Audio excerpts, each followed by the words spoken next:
Hello class, welcome to lecture 2 of class 10th physics, chapter 2, that is also chapter 13 of the NCERT.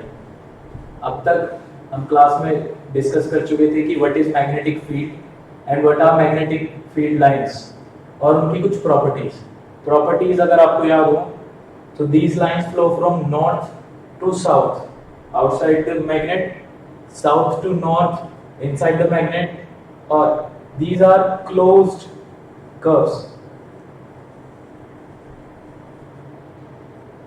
Second property, these do not intersect.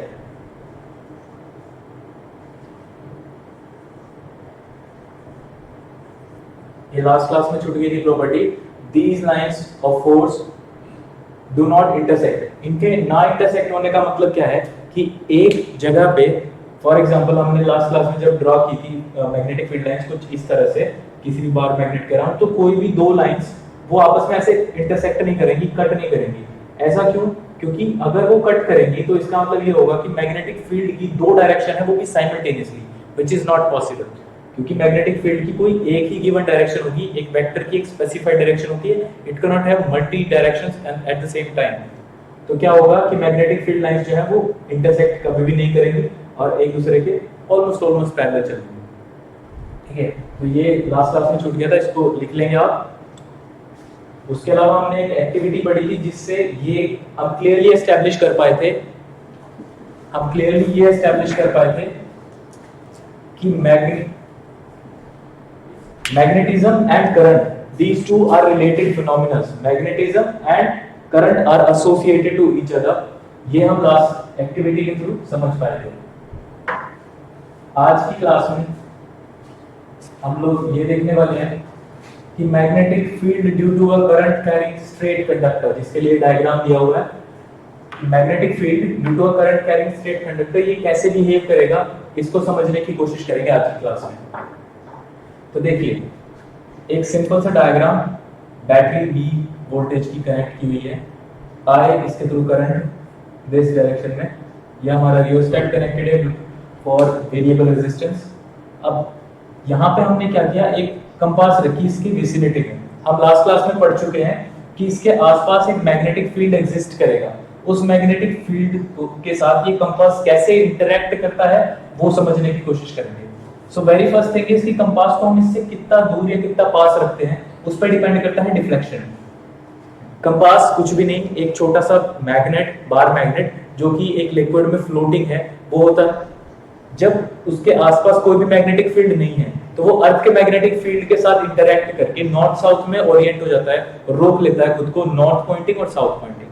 पर जैसे ही उसके आसपास या vicinity में magnetic field feel किया जा सकता है तो इसकी जो नीडल है वो डिफ्लेक्ट करेगी, अपनी ओरिजिनल पोजीशन से चेंज हो जाएगी.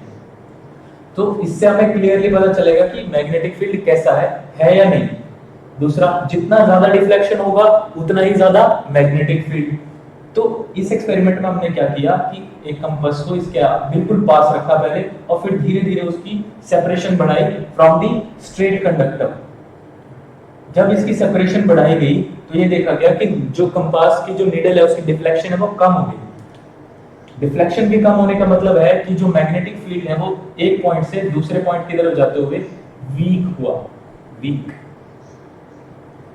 एक्चुअली इस डायरेक्शन में नहीं, क्योंकि इधर तो फिर से ये है, तो यहाँ पे इस तरफ इसको करके देखेंगे हम. कंपास इस तरफ रखी और इसकी सेपरेशन को बढ़ा करके देखा तो हमें पता चलेगा क्या कि जो डिफ्लेक्शन है वो पास में रहने पे ज्यादा थी. जैसे जैसे हम कंडक्टर से दूर चलते जाएंगे ऐसे ऐसे उसकी डिफ्लेक्शन है वो कम होती चली जाएगी. दूसरी चीज हमने क्या नोटिस करी कि अब हमने इस नीडल को एक कांस्टेंट पोजीशन पे रख दिया, कहीं भी फिक्स करके रख दिया. अब हमने क्या किया, इस वोल्टेज की वजह से इस करंट को बदल के देखा कि करंट के ज्यादा या कम होने से क्या असर पड़ेगा. तो ये देखा गया कि जैसे जैसे हमारा करंट बढ़ेगा वैसे वैसे इसकी डिफ्लेक्शन भी बढ़ेगी, और जैसे ही हमारी करंट घटेगा ऐसी हमारी डिफ्लेक्शन भी घटती चली जाएगी.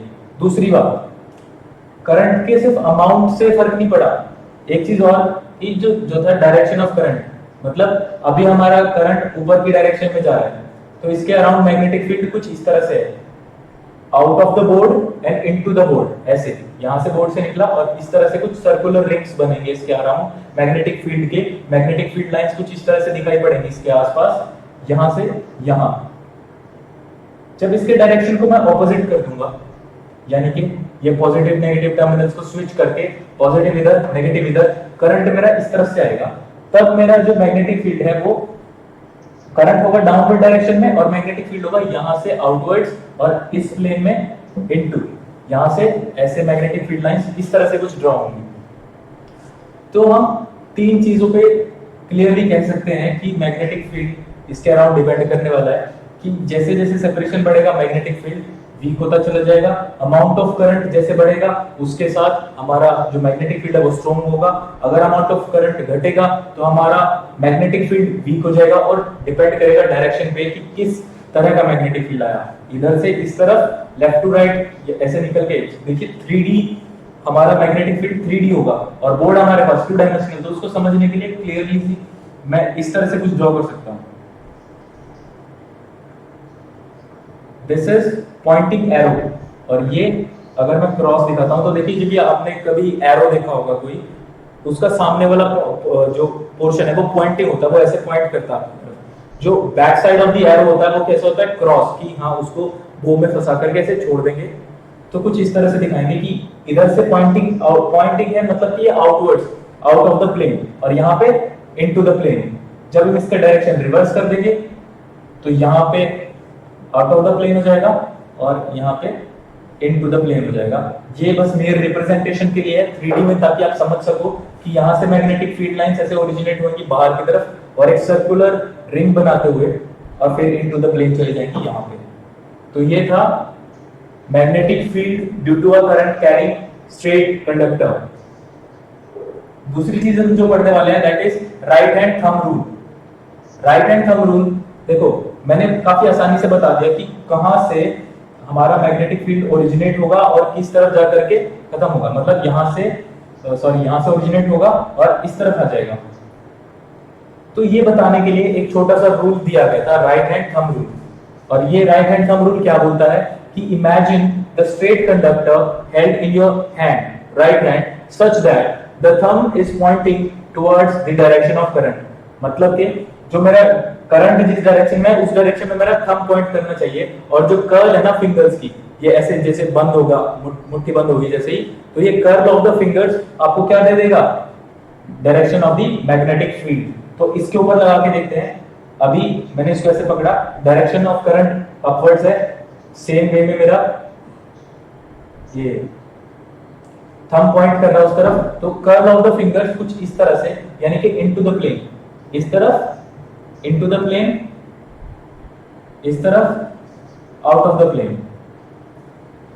एक बात बहुत ही इंपॉर्टेंट जो मैं शुरू में बताना भूल गया, क्या कि ये बहुत ही बड़ा मतलब सिस्टम है, इसको इमेजिन करा जा सकता है कि यहाँ पे ये लूप एग्जिस्ट नहीं करता है, मतलब कि सिर्फ एक स्ट्रेट वायर है जो बहुत ही दूर दूर तक इसके ऊपर ये जो है, ताकि इसका मैग्नेटिक फील्ड इसके साथ इंटरेक्ट ना करे। ये बहुत ही इनफाइनाइट लेंथ का हमारा ये लूप है, क्योंकि बोर्ड के साथ हमारे पास लिमिटेशंस है, हम इसे मतलब बहुत ही बड़ा ड्रॉ करेंगे तो दिखाई नहीं पड़ेगा, और हमें सर्किट भी पूरा दिखाना है, तो इसको ऐसा इमेजिन करेंगे कि बहुत ही लंबा एक स्ट्रेट लाइन है जिसके थ्रू करंट पास कर रहा है, ताकि इधर का जो मैग्नेटिक फील्ड है वो इसके साथ इंटरेक्ट ना करे और ना ही इधर का मैग्नेटिक फील्ड इसके साथ इंटरेक्ट करे।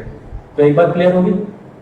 राइट हैंड थंब रूल को अगर डेफिनेशन लिखना चाहो तो ऐसे लिखेंगे कि imagine a current carrying wire in your right hand such that your thumb is pointing towards the direction of flow of current and the curl of fingers gives away the direction of magnetic field। इसको note करेंगे, ये diagram draw करते हैं।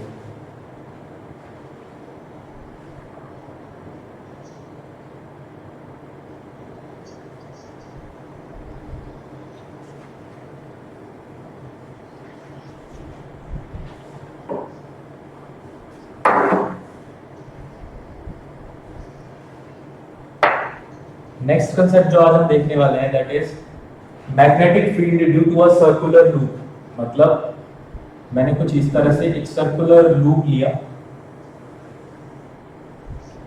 इसको इधर जाके circuit complete हो जाएगा और इसके थ्रू मान लेते करंट है ऐसे, डायरेक्शन इस तरह से। तो हुआ क्या है एक्चुअली, जो स्ट्रेट कंडक्टर के लिए हमने अभी पढ़ा था, उसी स्ट्रेट कंडक्टर को अगर मैं जल्दी से बेंड कर दूं और एक छोटा सा लूप बना दूं, तो और कुछ नहीं, ये स्ट्रेट वायर को ही हमने बेंड कर रखा है। तो इसके लिए मैग्नेटिक फील्ड लाइंस कैसी दी जाएंगी उसको समझने की कोशिश करते हैं। अब देखो हमारे पास राइट हैंड थंब रूल तो वही रहने वाला है। तो यहाँ पे आकर के जब मैं देखूंगा तो इसको ऐसे पकड़ने की कोशिश करेंगे तो डायरेक्शन ऑफ करंट इस तरफ है और हमारा कर्ल फिंगर्स का इस तरफ, मतलब ये इनटू द प्लेन यहाँ पे और यहाँ पे out of the plane. Similarly ऐसे आगे बढ़ेंगे तो डायरेक्शन ऑफ करंट इस तरह से रहने वाला है और मेरे मैग्नेटिक फील्ड लाइंस इसी के साथ, मतलब कर्ल ऑफ द फिंगर्स के साथ। तो यहाँ पे भी इनटू द प्लेन और यहाँ पे आउट ऑफ द प्लेन। यहाँ पे फिर से इसको देखने की कोशिश करेंगे, यहाँ से मैग्नेटिक करंट हमारा इस डायरेक्शन में है, मैग्नेटिक फील्ड मेरा कर्ल ऑफ द फिंगर्स के साथ दिया जाएगा, this is into the plane and this is out of the plane. तो यहाँ पे एक इंटरेस्टिंग सी बात ये है कि ये जो लूप है काफी छोटा है और इसके आसपास के जो मैग्नेटिक फील्ड्स हैं वो सारे आपस में इंटरैक्ट करेंगे, एक दूसरे के साथ इंटरैक्ट करेंगे और फाइनली एक रिजल्टेंट मैग्नेटिक फील्ड देंगे। मतलब इसको अगर हम दूसरे तरीके से ड्रॉ करके देखें तो इसके अराउंड कुछ ऐसा होगा, कुछ कंसेंट्रिक रिंग्स बनेंगे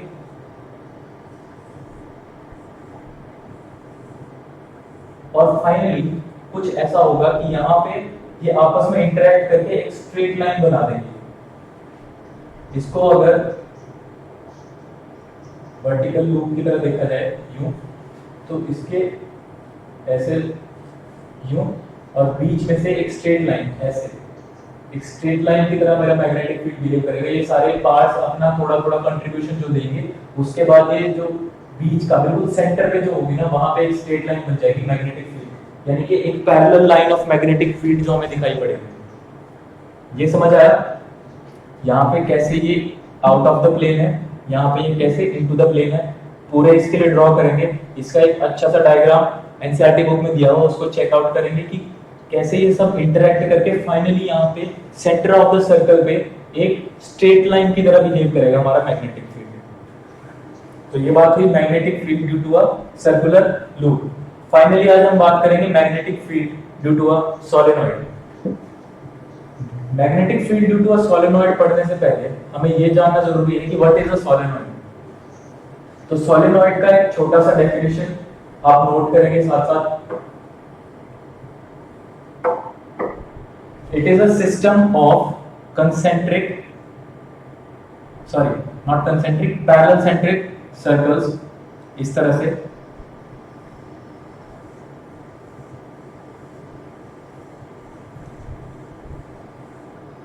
ये सबके सेंटर ऐसे पैरेलल सेंटर्स, और ये क्या है? Insulated copper wire.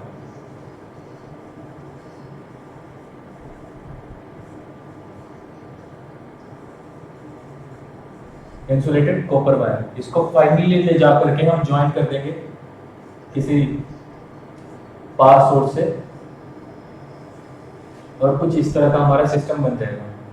तो solenoid it is a system of circular rings of insulated copper wire such that their rings are parallel to each other, means their centers are parallel। किसी भी circle को जब parallel बोला जाए इसका मतलब उसके सेंटर्स ऐसे पैरेलल रन कर रहे हैं, ठीक है। So this is a system of n number of turns. ये जो रिंग्स टर्न्स दिखाए गए हैं, दिस इज n टर्न्स। अब ये n कितना भी हो सकता है हमारा, ठीक है। तो इसका मैग्नेटिक फील्ड किस तरह का होगा इसको समझने की कोशिश करते हैं।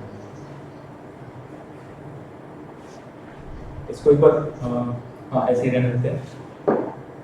तो देखिए हमने एक लूप के लिए पढ़ा था कि उसका जो मैग्नेटिक फील्ड है वो कुछ यहाँ ड्रॉ कर देते हैं, कुछ ऐसा हो कि इधर pointing outwards, pointing inwards, pointing outwards, inwards, outwards, और ऐसे सारे लूप की तरफ। तो जैसे मैं इस हर एक लूप के लिए ऐसे ड्रॉ करने की कोशिश करूंगा तो मेरा जो मैग्नेटिक फील्ड है ना वो ऐसे ऐसे पैरेलल जाएगा, ऐसे पैरेलल जाएगा इनसाइड, आपस में इंटरसेक्ट नहीं करेंगे, ये थोड़ा सा ड्राइंग में ऐसा हो गया है। और बाहर क्या होगा, it will be like this, magnetic lines of force कुछ इस तरह से ड्रॉ कर पाएंगे हम, ठीक है। तो ये ऑलमोस्ट एक बार मैग्नेट की तरह बिहेव करेगा, ठीक है। इसको एक बार क्लियरली दूसरे तरीके से बना के देखते हैं।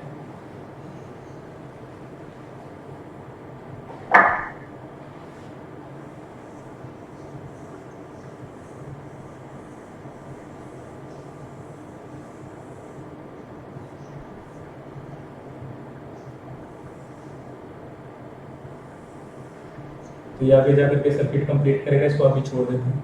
यहाँ पे जो इंपॉर्टेंट बात देखने की वो क्या, कि यहाँ से यहाँ पैरेलल इनसाइड जो है वो एक पैरेलल मैग्नेटिक फील्ड एस्टैब्लिश हो गया हमारा, जो अब तक नहीं हो पा रहा था।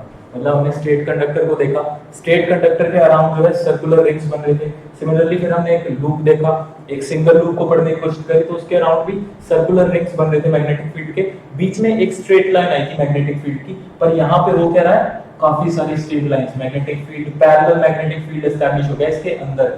तो हम यहाँ इसके अंदर कोई भी एक मैग्नेटिक मटेरियल को रख के, फॉर एग्जांपल एक आयरन पीस को रख के उसको मैग्नेटाइज करवा सकते हैं और ये एक इलेक्ट्रोमैग्नेट की तरह काम करेगा।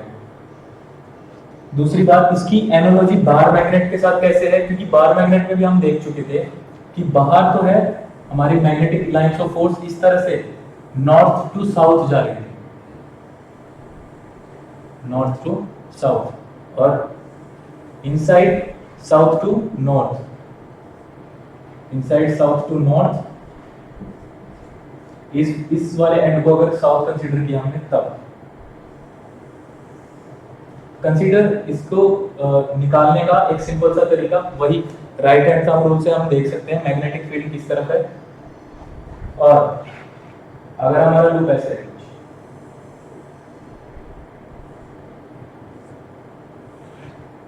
तो ये कौन सा फेस बना है, ये आइडेंटिफाई करने के लिए ये नॉर्थ है या साउथ है, इसको आइडेंटिफाई करने के लिए एक सिंपल सा रिटन मेथड है। इसके अंदर एक एस ड्रॉ करके देखो,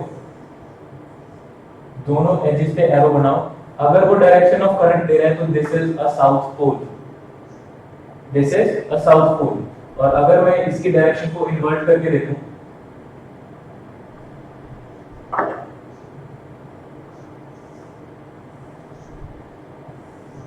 और फिर से यहाँ पे एरोज बनाओ और डायरेक्शन ऑफ करंट कुछ इस तरह से हो, तो मेरा करंट यहाँ से आया, यूं घूम करके गया और मैंने अंदर जो एन लिखा है वो क्लियरली इसको अच्छे से बता पा रहा है कि मेरा डायरेक्शन ऑफ करंट इस तरह से ऊपर की तरफ है और यहाँ से नीचे की तरफ, मतलब ये नॉर्थ पोल हो गया।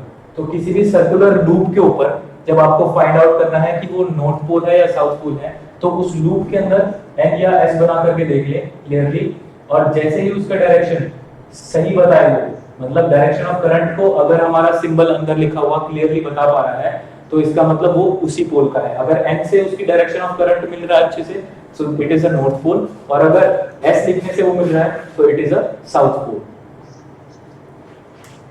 इसको हम ऑलरेडी डिस्कस कर चुके हैं कि कैसे यहाँ पे इस नॉर्थ से साउथ की तरफ मैग्नेटिक फील्ड लाइंस बाहर से है और अंदर साउथ टू नॉर्थ, और हमारा जो सोलेनॉइड है वो एक बार मैग्नेट की तरह काम कर रहा है।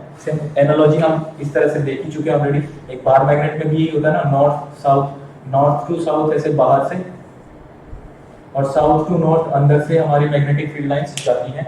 इसका एक अच्छा एप्लीकेशन ये है कि हम इसके अंदर कोई भी एक मैग्नेटिक मटेरियल जैसे कि आयरन रख के उसको मैग्नेटाइज करवा सकते हैं, एक इलेक्ट्रोमैग्नेट अपनी तरफ से तैयार कर सकते हैं। So this will be all for this class and we'll be discussing further in the next classes. Thank you. Stay tuned.